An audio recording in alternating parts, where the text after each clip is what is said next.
જય શ્રી કૃષ્ણ મિત્રો, આજના આપણા વિડીયોમાં ઠાકરજીના ભક્ત ભૂંડુની વાર્તા સાંભળીએ. મિત્રો, વિડીયો પસંદ આવે તો લાઈક કરો, શેર કરો અને મારી ચેનલને સબસ્ક્રાઈબ જરૂર કરો, જેથી આવનાર વિડીયોની માહિતી આપ સુધી તુરંત પહોંચી શકે. એક પવિત્ર નદીના કિનારે આવેલો એક પ્રાચીન આશ્રમ હતો. તે આશ્રમમાં ઘણા સંતો રહેતા હતા. એ જ આશ્રમમાં ભૂંડુ નામનો એક સાદો, ભોળો અને નિર્દોષ યુવાન રહેતો હતો. ભૂંડુ બહુ ભણ્યો નહોતો, ન તો તેને શાસ્ત્રોનું જ્ઞાન હતું, પરંતુ તેના હૃદયમાં ઠાકરજી માટે એવો પ્રેમ હતો કે જે મોટા મોટા વિદ્વાનોમાં પણ દુર્લભ હતો. ભૂંડુની રોજની શરૂઆત બ્રહ્મ મુહૂર્તમાં થતી. સૂર્ય ઉગે તે પહેલાં જ તે ઉઠી જતો, આશ્રમનો આંગણો સાફ કરતો, ગૌશાળામાં ગાયોને ઘાસ નાખતો અને પછી મંદિરમાં જઈ ઠાકરજીના ચરણોમાં માથું નમાવતો.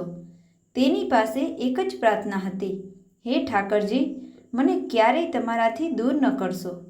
આશ્રમના સંતો ભૂંડુની ભક્તિ જોઈને ખુશ થતા, પણ કેટલાક લોકો તેને મૂર્ખ ગણતા. તેઓ કહેતા, ભૂંડુને તો કશું આવડતું નથી, આખો દિવસ બસ જય શ્રી કૃષ્ણ જ કરતો રહે છે.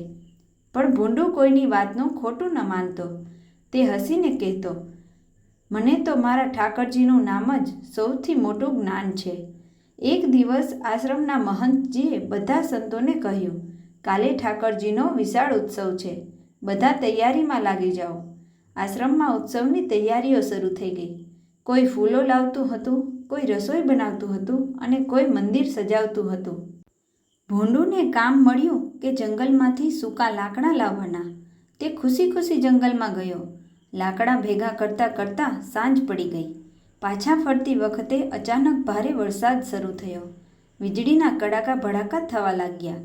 ભૂંડુ એક વૃક્ષ નીચે ઊભો રહી ગયો. ત્યારે તેને યાદ આવ્યું કે આશ્રમમાં કાલે ઠાકરજીનો ઉત્સવ છે. તે બોલ્યો, હે ઠાકરજી, જો હું લાકડા નહીં પહોંચાડું તો રસોઈ કેવી રીતે બનશે? એટલું કહીને તેણે વરસાદની પરવા કર્યા વગર લાકડા ખભા પર ઉપાડ્યા અને આશ્રમ તરફ ચાલવા લાગ્યો. રસ્તામાં તે થાકી ગયો. તેના પગમાં કાંટા વાગ્યા. શરીર ભીનું થઈ ગયું. છતાં તે સતત જય શ્રી કૃષ્ણ બોલતો રહ્યો.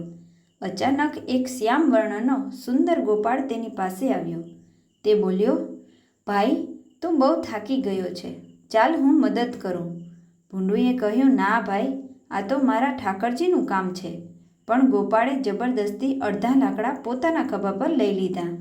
બંને વાતો કરતાં કરતાં આશ્રમ સુધી પહોંચી ગયા. આશ્રમના દરવાજા પાસે પહોંચતા જ ગોપાળ અચાનક ગાયબ થઈ ગયો. ભૂંડુને આશ્ચર્ય થયું. તેણે ચારે તરફ શોધ્યું, પણ કોઈ દેખાયું નહીં. બીજા દિવસે ઉત્સવ ખૂબ ધામધૂમથી ઉજવાયો.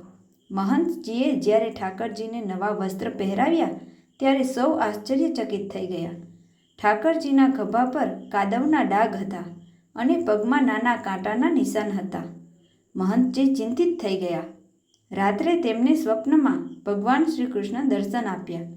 ભગવાને કહ્યું, ગઈકાલે મારો ભક્ત ભૂંડુ વરસાદમાં મારી સેવા માટે લાકડા લઈ જતો રહ્યો હતો. હું જ ગોપાળ બનીને તેની મદદ કરવા ગયો હતો.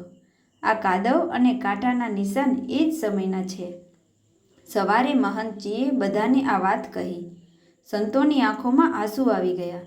જેઓ ભૂંડુને મૂર્ખ કહેતા હતા તેઓ શરમાઈ ગયા. પરંતુ ભૂંડુ તો હંમેશની જેમ મંદિરમાં બેસીને ભજન કરતો હતો. તેને પોતાની મહિમાનો કોઈ ગર્વ નહોતો.